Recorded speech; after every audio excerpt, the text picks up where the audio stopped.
Hi guys, uwi kami ng Quezon Province ngayon sa may Lucban. So, first time ko mamimit yung mga iba naming kamag-anak sa Lucban. Nag-stop over lang kami dito ngayon. Tama kayo guys, excited na ako.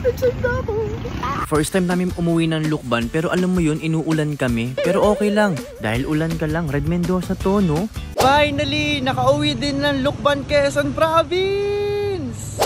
Okay guys, nandito na kami ngayon sa may Lucban. Finally, ito yung hotel na aming tutuluyan.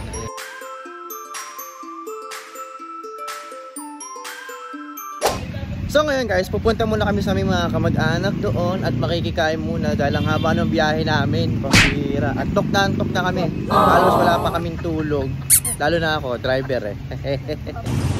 Lakad-lakad habang umuulan. Hello, Merry Christmas! Hello! Alam nyo, sa laki ng kamag-anak namin, hindi ko na alam kung sino yung mga pinsan o hindi. Pinsan ho, pinsan! Pinsan. Hindi po. Thank you. Merry Christmas! Mukha lang pong babae. What? Isang mukhang babae. Dahil nakita na namin aming mga kamag-anak, panahon na para kumain naman dahil sobra na yung gutom ko ang haba ng biyahe namin, ha? So kakain muna kami guys, tapos muna ako nakita itong tanggit. Ito na kagad yung una kong kinuha kasi favorite ko itong tanggit talaga. Tapos nagluluto pa sila ng pansit habhab. Dahil yung pansit habhab guys, uso-uso yun sa Quezon talaga, lalo na sa Lucban. Fast forward naman tayo pagkatapos ng tanghalian, nagbihis na kami at eto na nga nagsimula na ang aming Christmas party. Lalo na tong mama ko, grabe, at 70 years old, akala mo 30 years old lang siya at malakas na malakas pa at sumasayaw pa ng ganyan, no? Pagkatapos nga ng mga performances ay tumuloy naman kami sa tradisyon ng aming mga kapamilya at kamag-anak. Ito po yung tradisyon na kung saan simula bata hanggang binata ay iikot po sila at magmamano sa mga nakakatanda at ang mga nakakatanda naman po ay magbibigay ng aguinaldo. Alam nyo, sana hindi lang sa Pasko yung ganyan, yung tipong kahit magmamano ka lang pa nakikita kayo, may aguinaldo ka na kagad matatanggap. O diba, mukhang pera nga talaga ako. Pero sa totoo lang, first time namin gawin to dahil first time lang kami nakapunta sa ganitong reunion ng mga kamag-anak namin. Yung iba namin tito at tita hindi na nagbigay ng aguinaldo kasi nga malalaki na kami. Ha? Tumangkad ba ako? Pero kidding aside, napakasarap sa feeling ng ganitong mga eksena sa buhay. Kasama yung mga kapamilya mo. Wag ka, naka 350 rin ako dyan. At syempre, hindi pa natatapos yan dyan dahil after ng aguinaldo ay mga nagsusumba naman, pero ang higit sa lahat,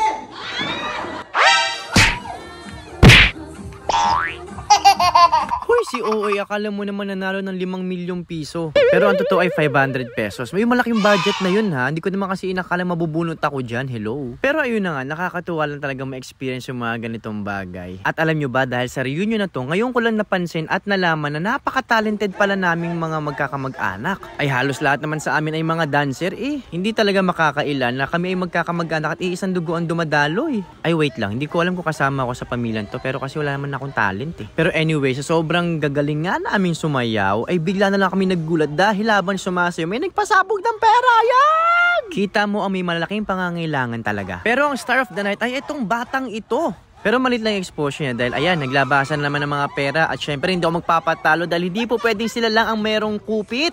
Nakuha ang pera pala. Alam nyo naman ako, mukha talaga akong pera o diba naka 100 pa. Nakita nyo naman simula bata, matanda at sa edad namin napaka-talented talaga namin pamilya. Ang gagaling sumayaw. Pero hindi talaga magpapadaig ang pangangailangan dahil eto nagtipon-tipon na kami dahil may magpapaagaw na naman ng pera. Grabe, sobrang na-enjoy namin tong gabing ito. Dahil bukod sa masayang pamilya at kamag-anak, nakita ko rin ang mga tao dito sa Lucban ay lahat nakangiti. Kaya naman pagkatapos ng gabing ito, kinabukasan, dumiretso na kami sa aming breakfast. At eto na finally, makakakain na ako ng Lucban longganisa. Sa lahat-lahat ng longganisa, ito ang pinaka-favorite ko talaga. As in, simula bata ako hanggang ngayon, yan pa rin ang pinaka-favorite ko. At jumbo size na ang kinakain ko guys. At yan talaga ang original na Lucban longganisa. Pagkatapos nga namin kumain ng breakfast guys, ay tumuloy na rin kami sa aming nag-iisang lola sa tuhod. Ito po si Nanay Kunching na 90 years old na. Nakakatuwa yung kwento niya. Kasi nadapa daw siya at walang tumulong tapos nakabangon agad siya. Bukod sa lakas, malakas din ang sense of humor niya ha.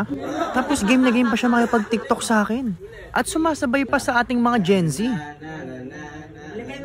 Sobrang saya ng pakiramdam ko sa mga oras na to. Alam nyo, totoo yung sinasabi nila na ang pera ay bumabalik. Kaya spend more time and make memories with your loved ones. Kaya itong vlog na to ay lagi kong babalik-balikan dahil isa ito sa mga pinakamasayang alaala ko na nakasama ko si Nanay Kunching.